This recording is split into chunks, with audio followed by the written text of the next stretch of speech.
Hi, I'm Kirsten, the Ectopic Pregnancy Support Podcast host. Thank you for listening, and I hope these stories and conversations bring you comfort and help you feel less alone. Enjoy this episode. Hi, Tiffany. Thanks so much for joining me today. Hi, I'm so glad we finally get to talk. I know took us a little bit to make this call happen, but I'm looking forward to talking today.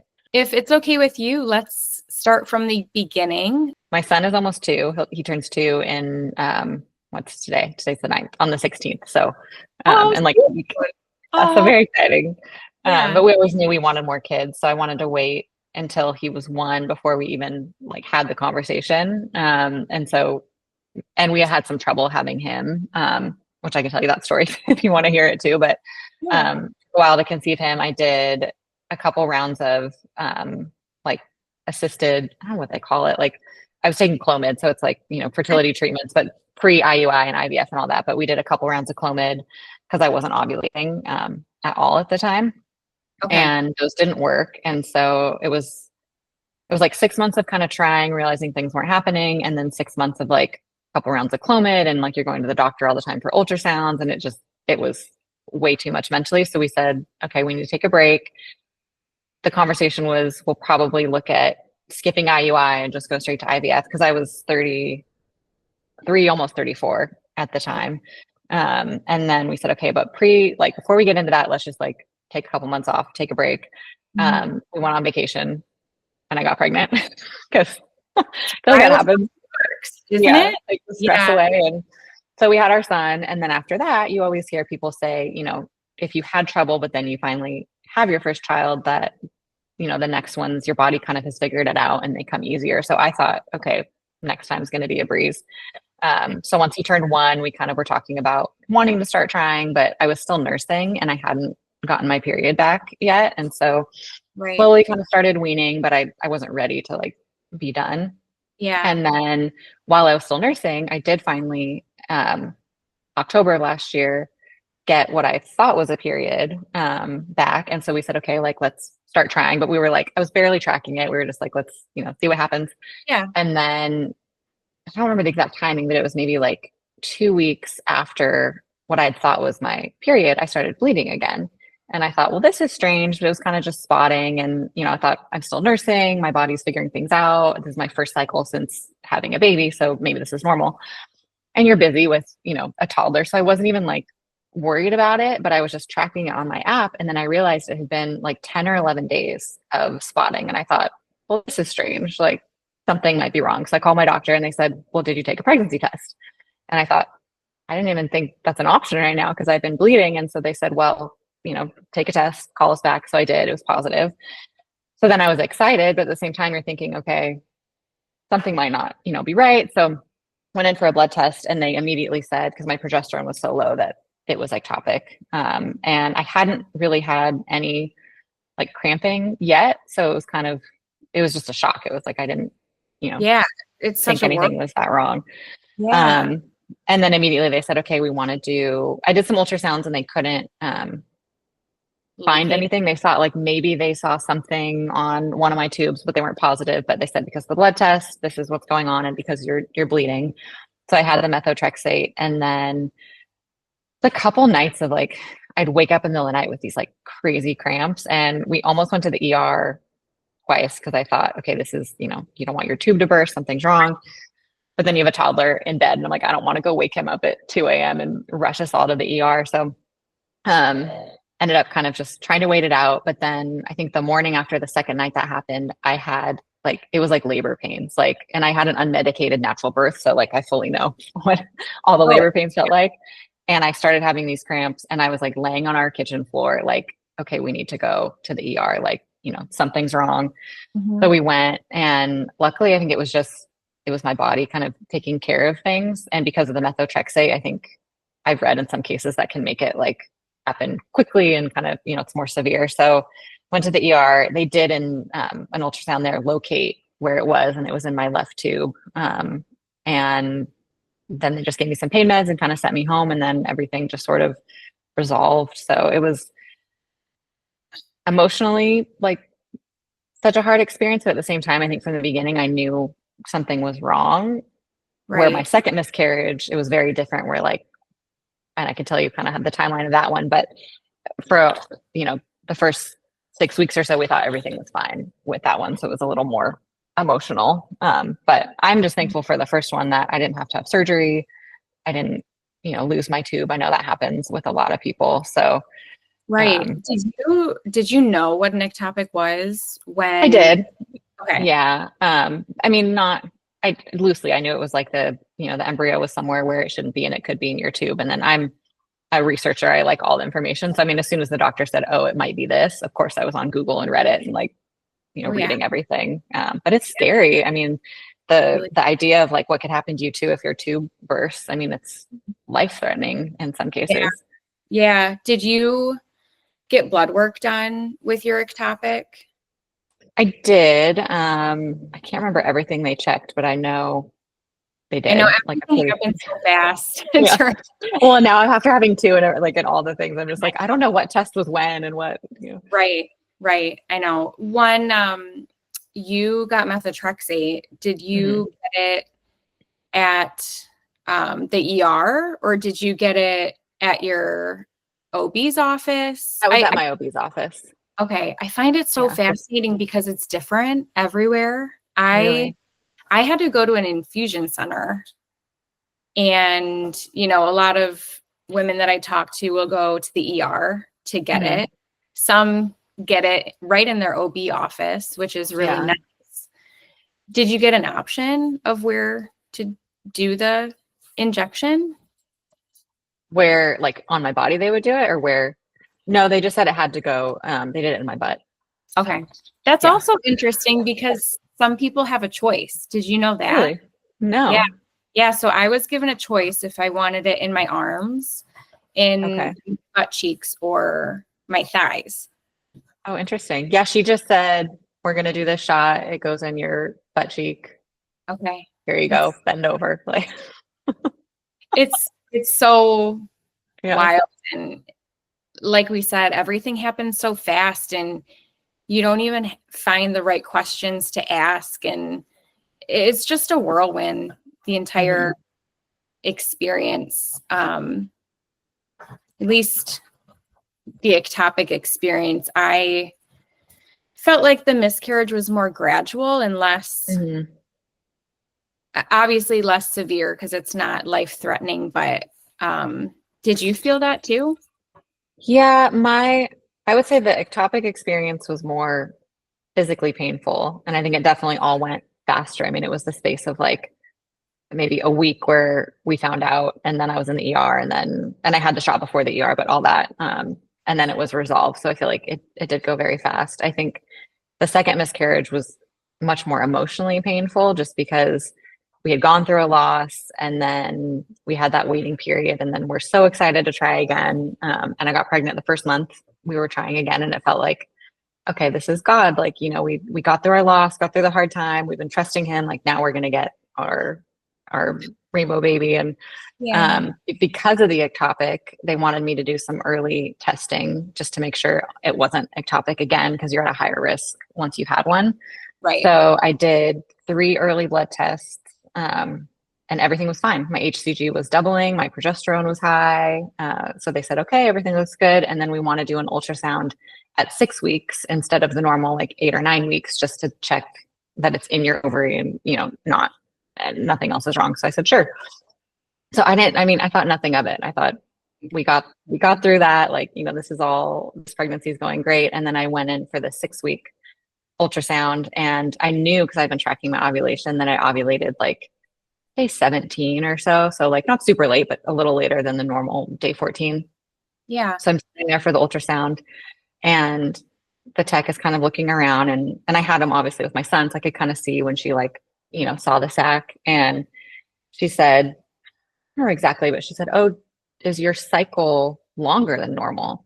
And I said, well, yeah, I think, it's maybe 31 days or so. I ovulated a little later. And she said, okay, well, I'm not seeing a fetal pole. I see the sac and the gestational sac and the yolk sac. And she said, it might be that you're just a few days too early. So let's have you come back in a week. And still at that point, I was a little concerned, but I thought, okay, well, she said it's a couple days early. I know I ovulated late, no big deal. And everything I had Googled and, looked online was that usually there's a fetal pole and a heartbeat at 6 weeks. And so I kind of felt like, I don't know, the doctor, they don't, and the tech, they don't want to say anything to scare you if they don't need to, but I almost felt like I was given false hope at that point.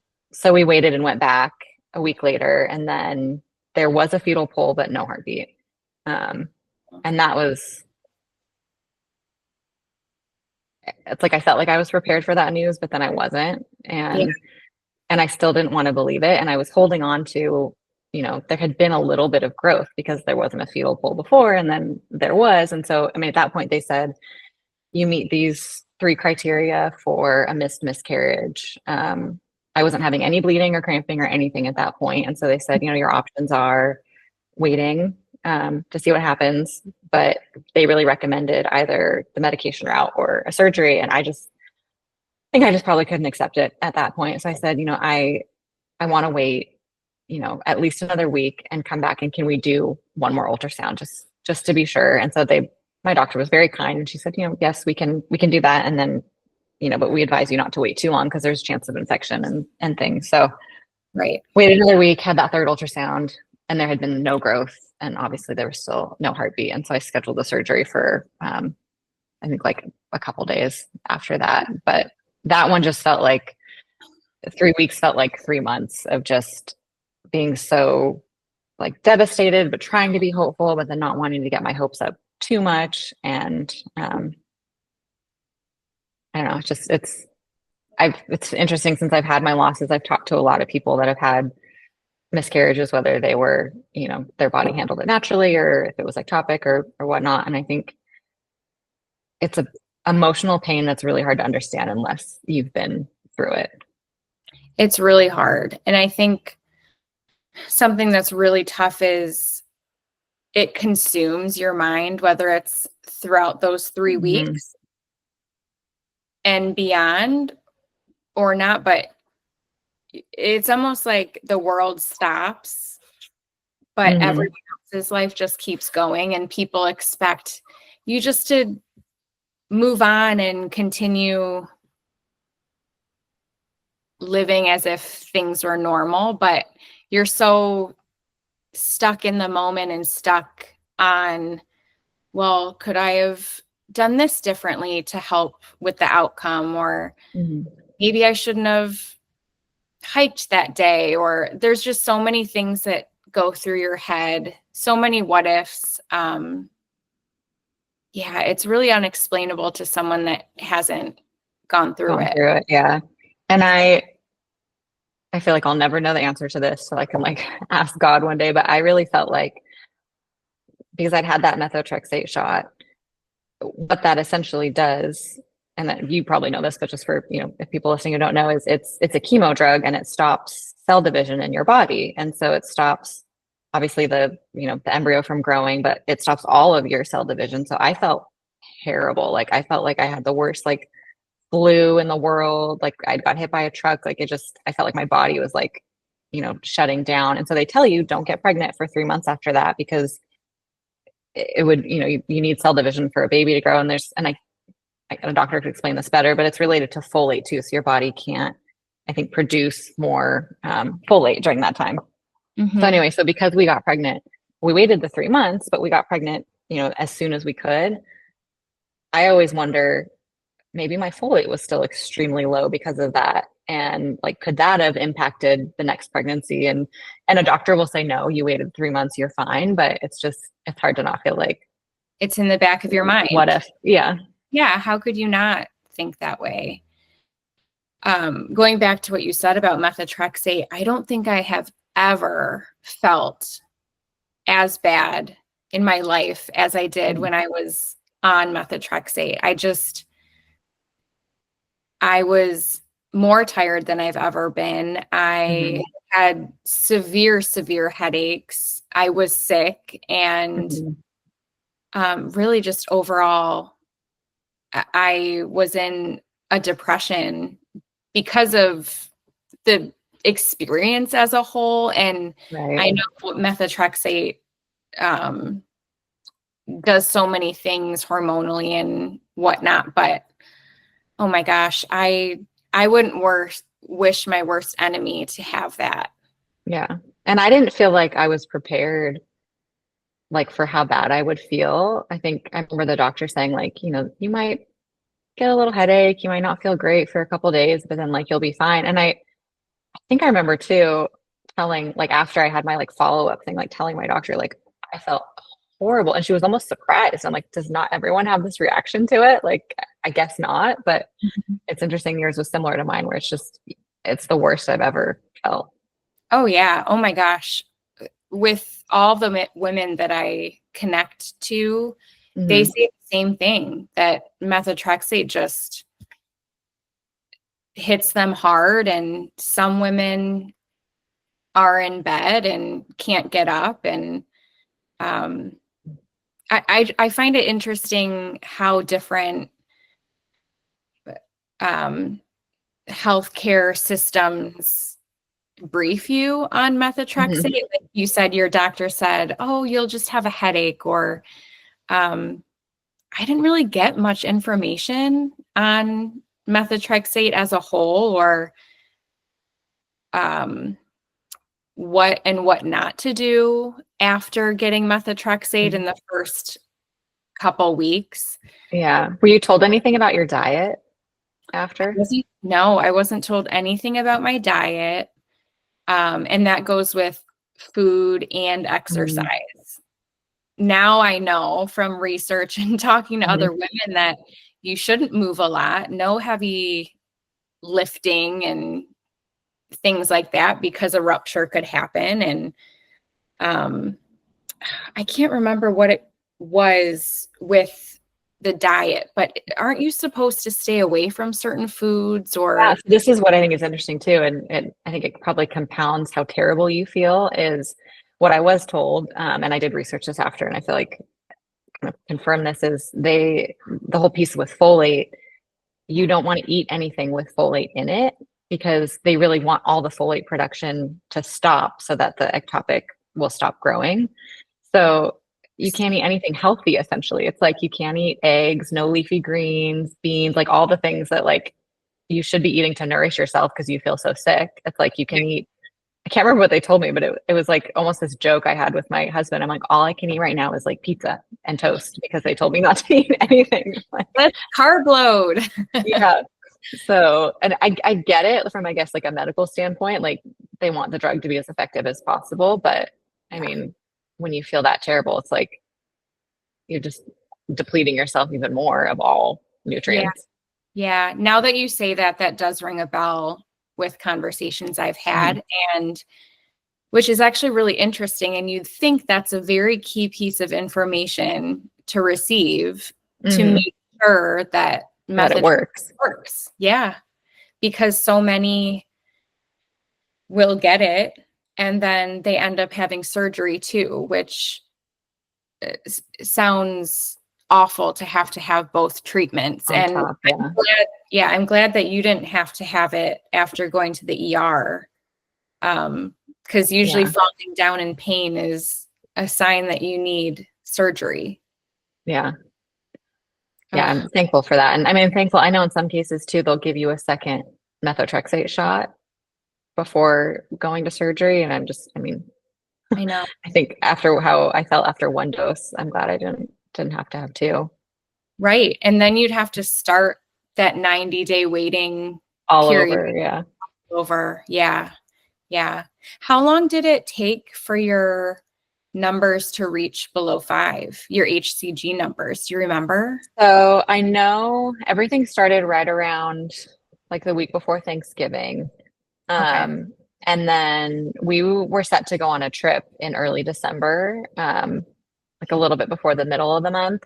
And so the last blood test I have, I remember my HCG was at 12, and my doctor, but I was supposed to leave like the next day. And so, and we were gone for like 3 weeks. So she said, okay, it's been consistently going down. I feel fine to let you go on your trip, but just take a home pregnancy test in a week And as long as it's negative, then we can just assume your HCG went down to 0. So that's what I did. So I don't know exactly how long it took, but it went from, it was like 1,000 and something when it started down to 12 in a couple weeks. Okay. That seems pretty normal. I also had, it was probably only about 3 weeks of blood work until my numbers were below 5. But my heart goes out to women that go for months for their numbers to drop. And I don't know about you, but getting lab work done as frequently as you should, your arms are so bruised and you're going through all this mentally, but then physically you have the bruising and it's just awful. Yeah. I feel like it adds to the emotional just load of it all because you want to try to heal and move on. And then every time you're going back in, I felt like this for a blood test, it was just like, okay, nope, this is what, it's a reminder of what's been happening. And yeah. So since you've had those 2 losses, you had a 1-year-old as well. How did you be there for him during all of that? Or, excuse me, did he help you cope through all of these things? He did, definitely. I think what I was going to say was I think he was there for me more than I was there for him. He was 100% the bright spot in all of it. And, the thing that kind of keeps you going. And I remember saying to my mom came and stayed with us, for a little bit to help out both times. But I remember after the ectopic telling her, like, I can't imagine going through this and not having him. And I know so many women, experience loss and miscarriages before they have a baby. And I think that has to be harder. There's the other side of like, okay, I'm in pain and I'm going through all this and I have, a 1.5-year-old to take care of, and that's hard too. But I think just he was my joy through all of it. And he's been our reminder this whole time of, I feel like, for us, just God's timing. And, we still, as hard as all of this has been, trusting him. Cause like I said, we had trouble getting pregnant with him. And I always look at him and I go, if we'd gotten pregnant sooner, it wouldn't be him. And so it was the month that we conceived because he was meant to be who he is. And so I know, I believe that for our next children, that's still the case. But you can believe that and then still feel all the emotions of just how hard the journey is. And I think too, I don't know if you've experienced this, but trying to get pregnant after having loss, I feel like the devastation of every month not getting pregnant, it feels so much harder. Like it almost like reopens or like scratches at the wound of like the previous losses again. Cause you have the hope for the 2 weeks of like, maybe we got pregnant this time. And then every little like, twinge in your body and you're like, oh, that smells weird or that tastes weird. Or, oh, I feel a little nauseous. You think you're pregnant. And then your period comes and you're not. And it almost is like, it's not the same as a loss, obviously, because you weren't pregnant, but I don't know. I just feel like it hits harder. And after this weekend, because I just, again, thought we might be pregnant and we weren't, I've been trying to do a lot of self-reflection and figure out like, okay, like I don't want every month to be this devastating. It might take us 6 months or a year to get pregnant again. And like, that's okay. So like, how do you move forward and go through this journey after you've had these losses and not, let it just crush you over and over again every month and trying to figure that out. Oh, I completely agree. I feel like I'm in a very similar situation right now, trying to conceive. And now, my miscarriage was just a month ago. And so I'm kind of on the track of, well, I don't even know when my cycle starts officially right now. Yeah. So I'm in that space, but trying to get pregnant after loss, or even if you're trying to get pregnant for a long time and you do have a child, you see how much joy your child brings you and you just want more of that. You want more Teddys, and you want, my son's name is Roy, so I want more Roys to be running around the house. And I think that's what hits me really hard when I realize I'm not pregnant month after month is, man, I really want to grow the family, because I know how amazing it is to have kids. Mm-hmm. And I agree with what you said about your son being there for you versus you being the best for them at the time. Because Roy got me through the last couple weeks too. I mean, anytime I'm with him, that's when I'm happiest. Right. And when I had my ectopic, it was before him. So I was dealing with the loss without a child to distract my mind and all the things. And it was way harder because you'd have the time to sulk and be sad and be depressed and be all of these things. But having someone to run around the park with and laugh with, and it is different. And I don't know how I would have gotten through it without him this second time around. Yeah. I think I said something very similar to my husband. I said after the second one, I think I would have stayed in bed for like weeks if I didn't have a reason to get out of bed. And right. I know. Yeah.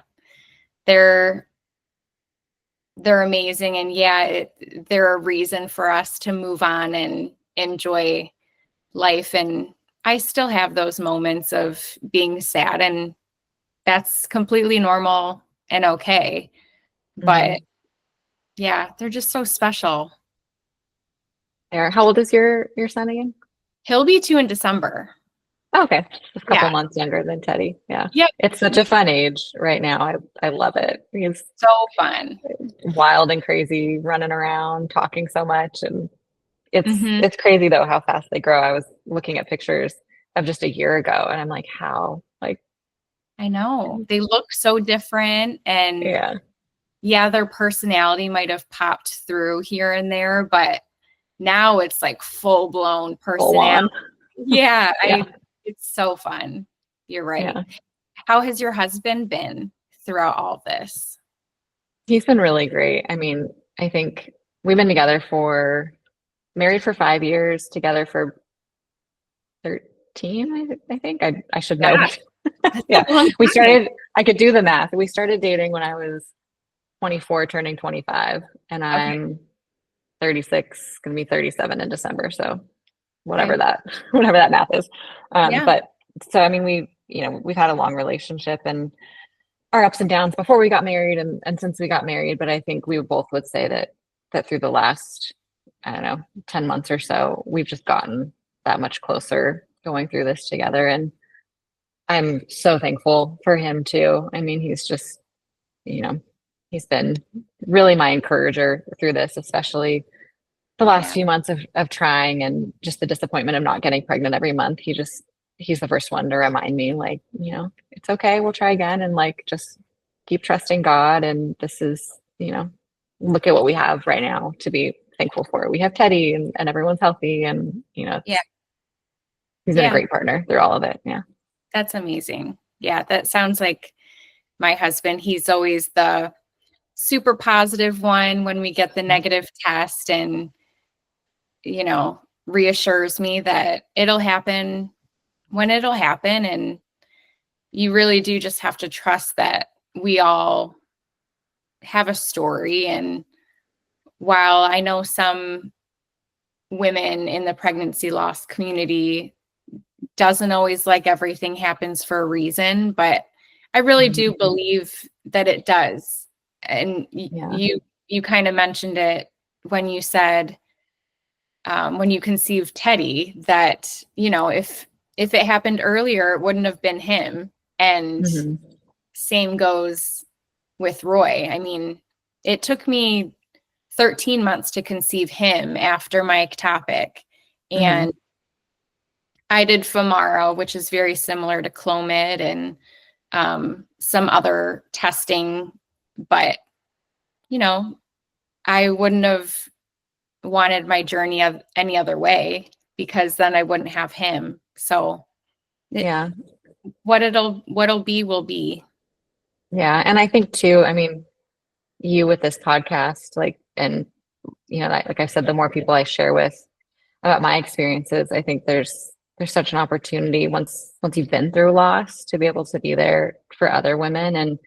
And I had a really close family member just recently go through a miscarriage, and her experience was so similar to mine in terms of getting pregnant, being happy, everything seems fine. And then it was like, oh, there might be something wrong. She had that like same 6-week ultrasound, like might be something wrong, but we're not sure. Let's wait a week. And ended up being a miscarriage. And the way that I was able to be there for her through that, I'm not thankful for my loss, but I am, in the sense of like, I couldn't have supported her through that had I not gone through what I had gone through. Right. And, you know, so I think there's just, you know, another reason why we go through what we do, because then we can be there and support others. And I'm so grateful, you know, for you in this podcast and getting the chance to talk to you and share my story. And I think I'm happy to see, you know, there is a big kind of community out there where like women are sharing their stories, because I don't think it was the case, you know, not that long ago, where people didn't really talk about miscarriage. And there's still the people that, you know, you tell people you're pregnant early and it's like, oh, well, you know, you're not supposed to tell anyone until 12 or 13 weeks, because what if you miscarry? And my question is, well, if you do, then what? Then you don't get to tell anybody and you suffer in silence. Like, I think there's, you know, I mean, it's everyone's choice to tell people when they want to tell people, but I feel like I wouldn't want anyone to go through. And I've had women tell me, you know, after I shared about my miscarriage, like, oh, I had a miscarriage and I didn't tell anybody because we hadn't told anyone we were pregnant. And we, like, there's almost a shame around it. And it's like, there's nothing to be ashamed of. Like, it's not your fault. It's a very natural thing. And a lot of times there isn't a reason for it. It's just something that happens. And that's really hard to get a hold of mentally, that you really can't prevent it. But it's, the more we all share, the stronger we are together, and the more women can feel comfortable talking about it, because I think there is a lot of shame around it. And, you know, especially in the ectopic community, there's a lot of shame with the treatments and things like that. And some women just don't want to share, and that's okay. But, man, it just seems like it's way more common than the world makes it out to be. Yeah. And I wonder, and I'm curious, out of, you know, all the women you talk to, how much you think age is playing a factor? Because I think we're, in general, as a society, having kids later, and statistically that just makes miscarriage and complications more, you know, more prevalent. I mean, I think I'd read somewhere recently, your risk of just a regular miscarriage doubles from like your early mid-20s to when you're like 35 and over. I mean, doubles. It's crazy. That's insane. Yeah, I mean, most couples don't even get married until mid-30s, and then what that means later 30s and 40s. It's just, I always think it's ridiculous that is it 35 that you're considered geriatric? Yeah, 35. 35? Now they say advanced maternal age now. I think that's like the nicer way to say it, which that's much better than geriatric. Yeah. But I know, I think unfortunately there's just some truth to that it's just by, you know, biology, that your fertility does decline. And I mean, there's plenty of people that get pregnant naturally and are, you know, fine in their mid and late 30s, but I think Yeah. I feel like I don't know how to say this the right way. It's not impossible to have a natural normal pregnancy then, but it's harder. And I almost feel like the narrative right now, just in like culture, is wait as long as you want. You have all the time in the world. There's always IVF and egg freezing and, do all the things you want in your 20s and 30s and, have kids later and it's no big deal. And I feel like my experience is completely the opposite. And I know a lot of people that have had similar experiences. And I think that's something that needs to be talked about more is just there's a there's a high probability that it will be more challenging if you wait till you're older. And, Right. I think my husband and I probably would have, I know we talked about this recently that when we didn't get married till I was 32, turning 33, and we got married in 2020. So it was COVID and like all the crazy things. And we decided to wait close to 2 years before we started trying. And I fully regret that because I feel like we wasted 2 years of when my fertility was higher and things would have been easier. But at the time I thought we have all the time in the world. And Right. Right. Did you ever think about freezing your eggs? I didn't because I think I thought, we'll wait for 2 years and then I still won't even be 35 and we'll just have our kids. And, Right.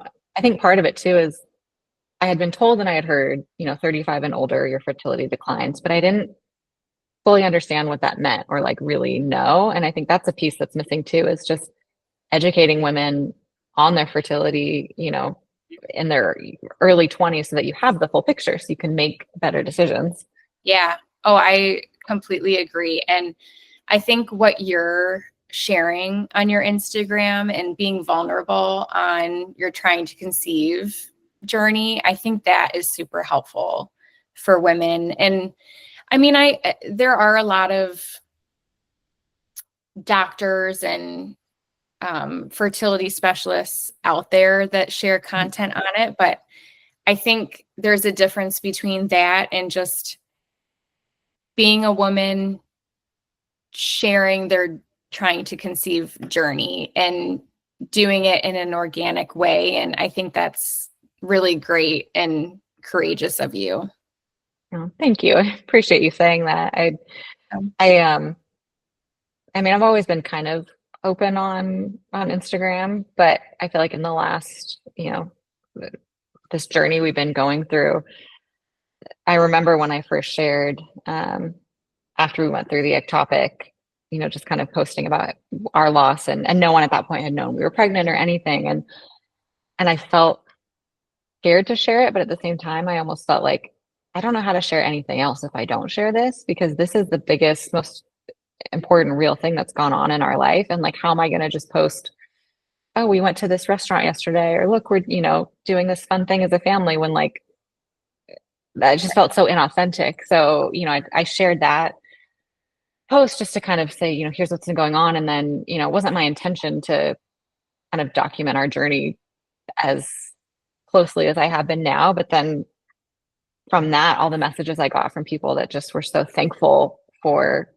us sharing it, and people that had gone through similar things. And I was kind of overwhelmed by the response to it. And that kind of prompted me to continue. And then again, when we got pregnant the second time, I didn't share anything on Instagram about it because it was early, but we shared with a lot of friends and family. My husband, we had a big kind of friends getaway in the desert for his birthday. And at that point I was 5 weeks pregnant, and we like did this big announcement with everyone. We were just like happy to share it. And I forget where I'm going with this, and we lost my train of thought, but I think just being open.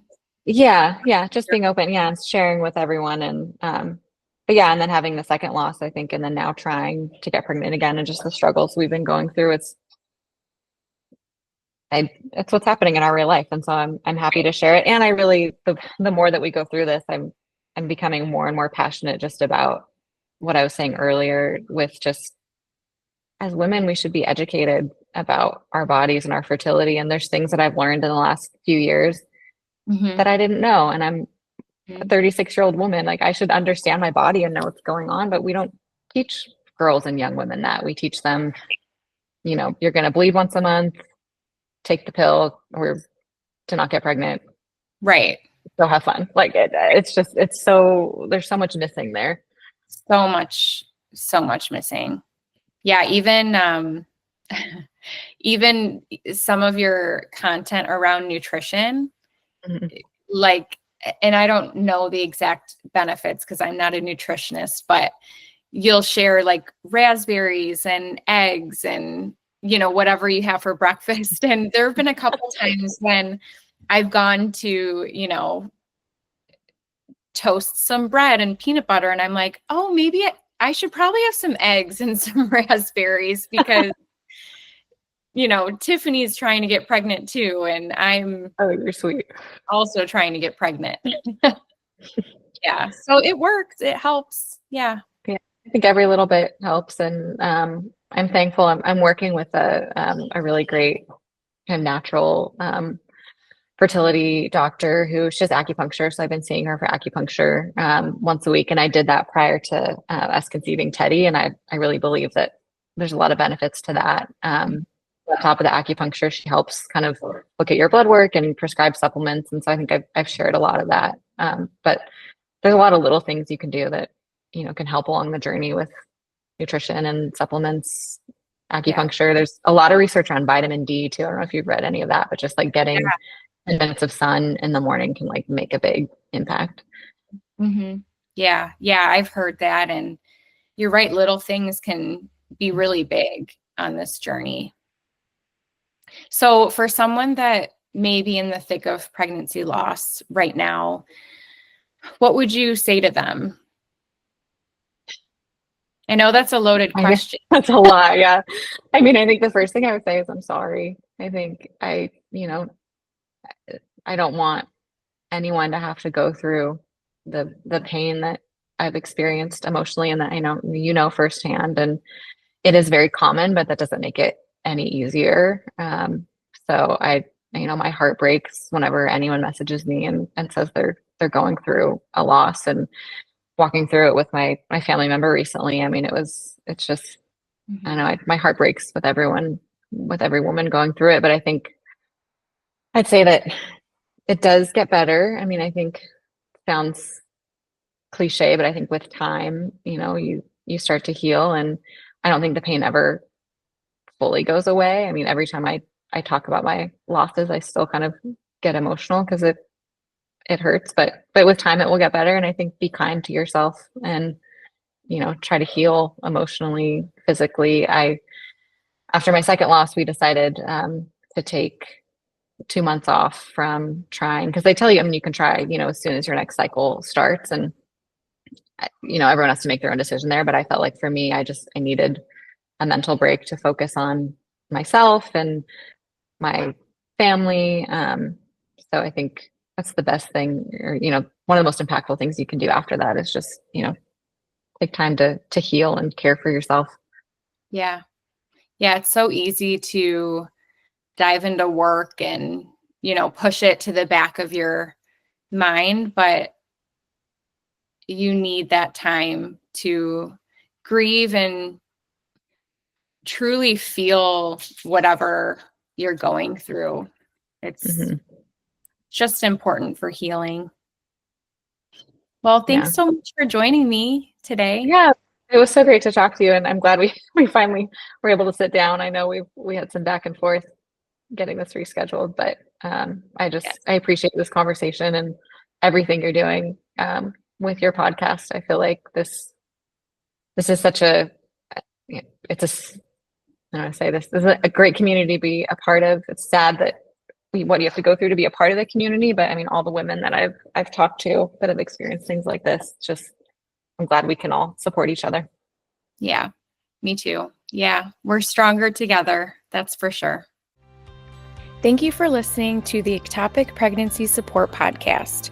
If you are looking for additional resources, head to ectopicpregnancysupport.com to learn more about my exclusive online support chat.